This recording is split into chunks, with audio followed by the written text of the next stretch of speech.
night. Welcome to Delivering on Plan Belize, where we sit down with members of the House of Representatives and discuss candidly their lives, their policies, and their plans for Belize. I'm your host, Julissa Torres, and this is Delivering on Plan Belize.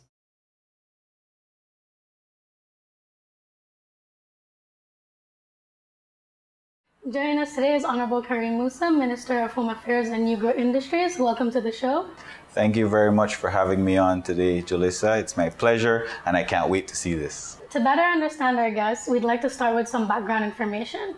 Minister Musa, your portfolio currently extends to Home Affairs and New Growth Industries, and you also served as an area rep for Caribbean Shores. But can you talk to us a little bit about your life prior to your public service? Sure. So, as you know, I am an attorney by profession. I was practicing up until the time of the 2020 general election for 17 years. And that is actually what led me to get into politics, because a lot of people would assume that because my father has been in politics since I was born, literally, that it would have been a natural progression for me to become a politician.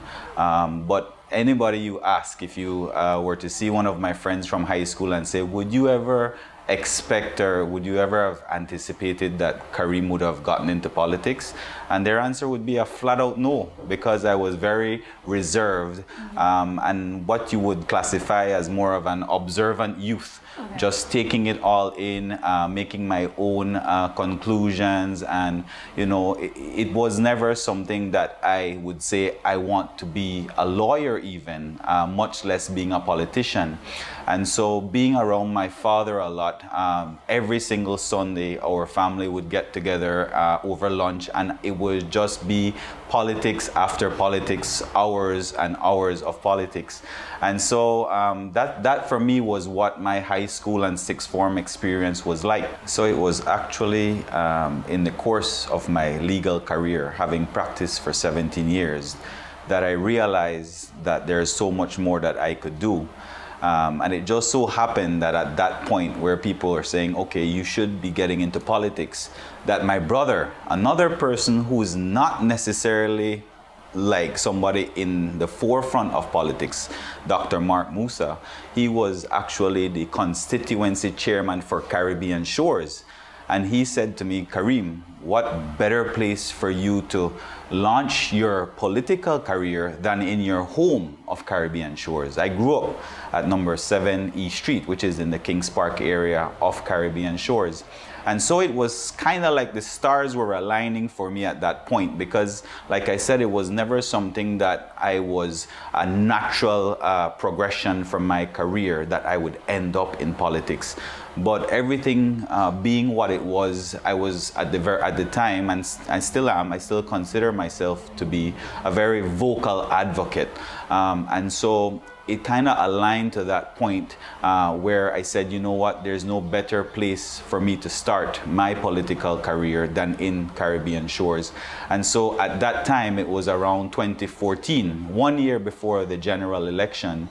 And so it was a very exciting time for me and for my brother Mark. He was elated that I had agreed to join that constituency and to be where, you know, where I grew up, in the neighborhood I grew up, and to represent the good people of Caribbean Shores. And I have to say, it was the biggest challenge so far of my very young political career, because I was going up against a very formidable candidate in the mayor, Darrell Bradley. And it was a very close race, a very hard-fought fight. We were very civil, very cordial to each other, and I appreciate that in my first fight. So it was, I was definitely the underdog because he was very popular. So that, you could say, was a very good start for me to my political career, being able to go back home to my constituency, going up against such a formidable candidate, and winning. Certainly that was a great feeling. At the end of the day, there are going to be winners and losers, but I think together we can still work together. And so I would say that was the start of my political career. And of course, again, offering myself for re-election in 2020 was again another big experience for me. We won by a larger margin. And so I would say in a nutshell, that is how I got into politics. You mentioned your father. Do you think there's a legacy you feel you need to live up to, or that people place expectations because of who your dad is? Definitely big shoes to fill, I have to tell you that. The other day was his birthday. And when he came out for the first time after suffering his stroke, he came into his constituency of Fort George. And to see the love that people had for him, he didn't get out the car, you know, everybody crowded him and they sang happy birthday for him. It was an incredible thing to watch. And so that type of legacy, you know, it truly speaks of the man that he is and the type of political career that he had in assisting so many people from north to south across the country. Like I said, I just started my political career in Caribbean shores, but I could only dream and aspire of one day being able to reach that level where people have such a passion for you and a love for you, and likewise he has that love and passion for them. So it was truly an incredible thing for me to watch. So we know that there's a lot going on within the new growth industry, and you're not one to shy from the media, so we usually know what your stance is. But what for you is the biggest impact of this bill, and why must it be passed now? In relation to the cannabis bill, I think it is important that we realize what is the purpose and intention of legislation. So legislation only comes about when there is a need for something. What we realized in 2017, when the then government passed laws to decriminalize cannabis, we realized that there was a huge void, because you were creating, or you were rather legalizing a particular substance, but then leaving the acquisition of that substance in complete legal absurdity, so to speak, because you could not purchase it from anywhere. You could not grow it anywhere. And so it did not make any sense that you had this legal product, but then no way for you to get it. And then what that has resulted in is a furtherance of the illicit trade of cannabis. Most of the cannabis coming into the country is coming in from Mexico and the United States. Our dealers have to be dodging the police, they have to be smuggling it in, they're risking their lives on a daily basis. And so what we're doing is really only filling a need with this legislation and creating greater control and regulation, and creating an industry that can actually have an economic impact. A lot of people just look at the economic impact and they don't focus much on the types of control and regulation that we're actually putting in place. Take, for instance, what the law currently states, that anybody can have 10 grams of cannabis on them in their possession, but there's no way for you to purchase it, and so it's illegal for you to buy it. So if you're caught buying it, you are committing an illegal act. Also, we are moving the law to 21 years of age for you to be able to qualify to actually consume cannabis. This is a big deal, because a lot of the science is showing that after the age of 21, there is no real impact on the brain when it comes to cannabis. But what this will create by moving the age requirement to 21 is that you first have to purchase your ID card in order for you to enter into a dispensary to purchase cannabis. So minors who are currently out there smoking cannabis cannot legally access cannabis. So that is something that is not in existence at the moment, that we realize there is a need for it, for greater control, so that children do not get their hands on cannabis. That is an important control that a lot of people are not focusing on, because they're only focusing on the economic benefit of it.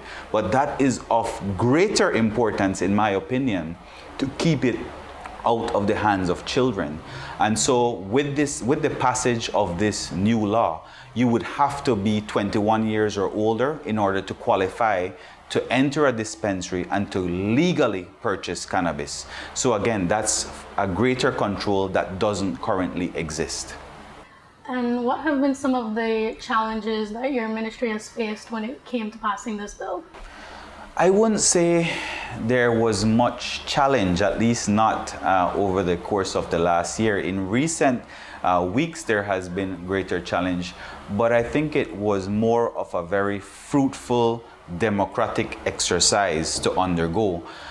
Because it's not like a normal legislation where we take to the National Assembly, we pass it through the Senate.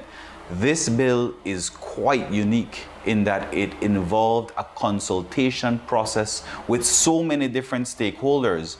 And I think that's a beautiful thing. The fact that we're getting the input from different stakeholders, whether it's the Chamber of Commerce from a business perspective, the Council of Churches, the Belize Medical and Dental Association, the NGO senators, all of them had input into this particular bill to make it the best possible bill that we have today. We even had, during COVID, a town hall, a virtual town hall meeting, which saw the participation of 500 people. That was the limit on the Zoom. I'm sure it would have been thousands, but that was an incredible experience to hear the thoughts and sentiments of so many people who realize that we need to fix the current legal absurdity that exists, but at the same time put in place greater controls to keep it out of the hands of children. And so I think the virtual town hall meeting, along with all these consultations that we had, has made this bill the best that it can possibly be. And like I keep telling those who are concerned, because they have legitimate concerns, and we always have to be flexible enough to make the adjustments as we move along. As I always tell them, even in the great United States of America, every single week their cannabis law changes because they realize there are certain things that they need to put in place to cure whatever deficiencies that they may have in the law. And so this is not your normal piece of legislation. This is something that all of us have to understand, even future governments, that you have to be very flexible with it so as to keep fixing it as we move along. And so, like I said, it wasn't necessarily a challenge for the last year. It was actually a very fruitful experience for me as minister. Do you think if the public were aware that this law, well, this bill would be something that is ever evolving, that they would be more receptive to it and not place so much fear on it as we can see currently?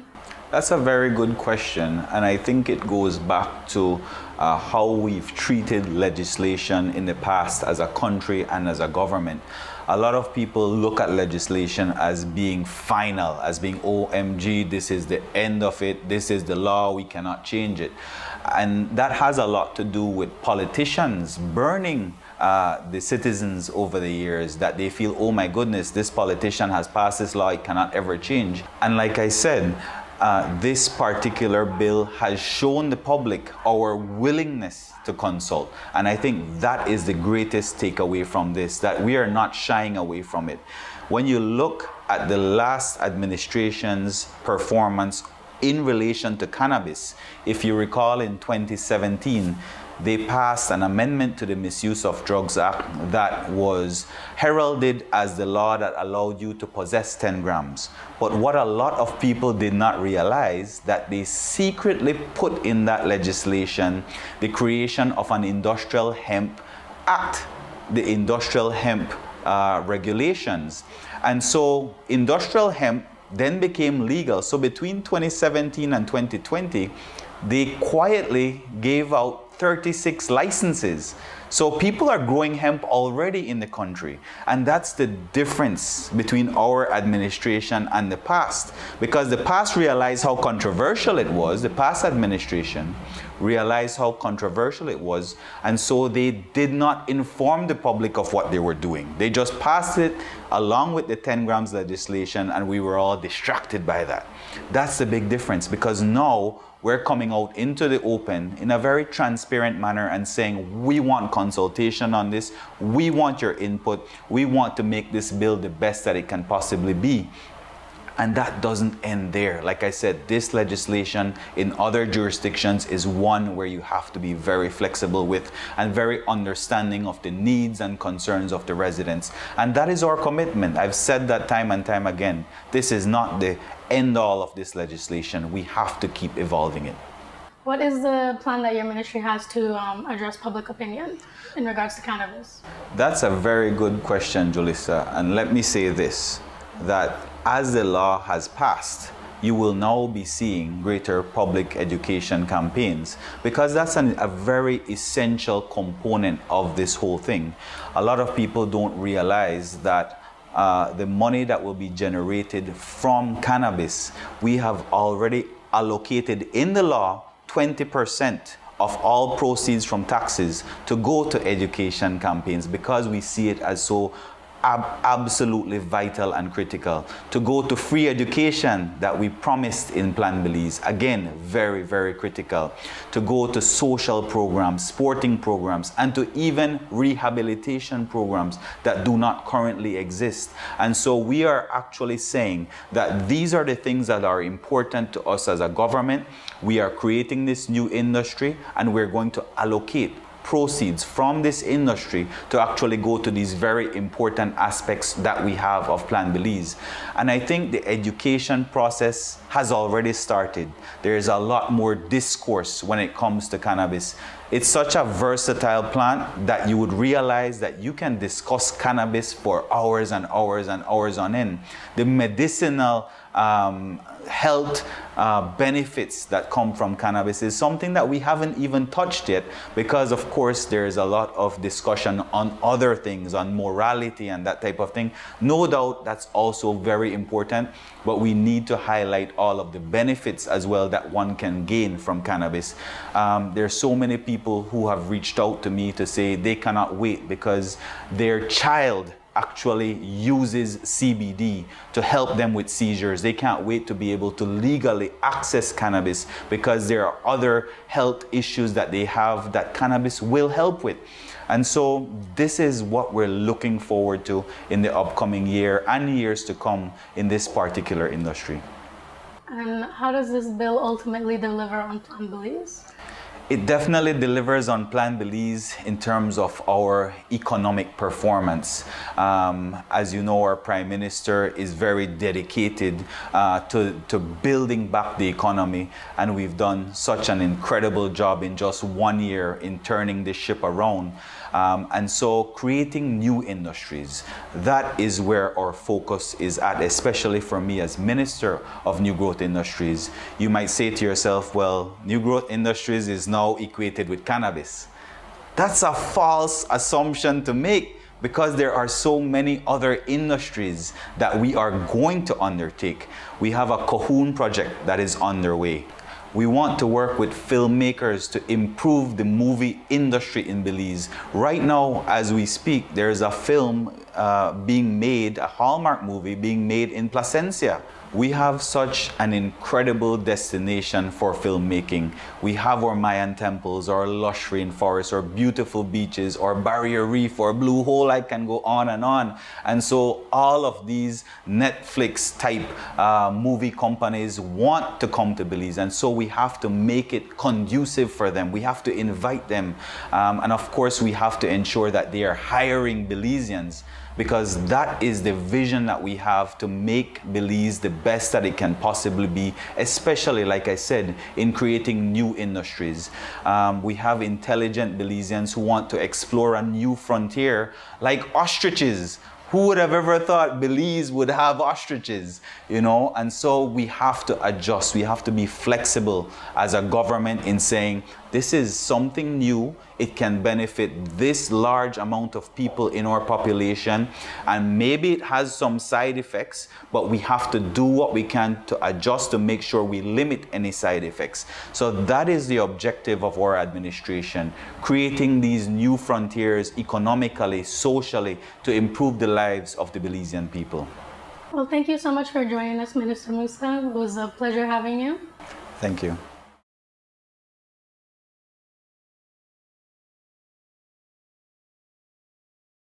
And that brings us to the end of our show. Thank you all watching at home, and don't forget to join us next week.